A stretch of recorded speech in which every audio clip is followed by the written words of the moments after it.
Doing a coil change on the, was this Xv3.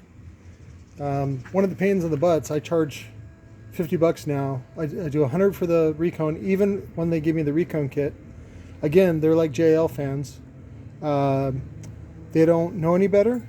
They don't care. And they got more money than they do time and brains. So, soak it up like a mop, right? Like a mop and bucket. Wet ass pussy, fuck that shit. So what you got to do is grind it. What I usually do is grind these down, the little screws. These are actually screws that go in there. They epoxy over them. This is a time-saving device. This has nothing to do with strength or anything like that. They do the same thing up here. You got to take all those bolts out, discard them. You don't need them. Again, what Sundown uses them for is to save time on production, so they don't have to clamp anything. They just screw it in there, and then they can even ship it wet. What was it? Like your mom. But so what I do is I grind the sides, and then I use a chisel, just a small chisel. This little Harbor Freight guy.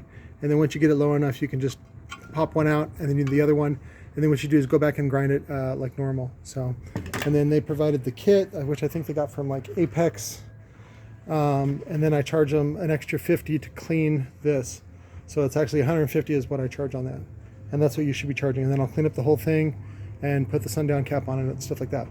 But more videos today. Love you guys. Sunday.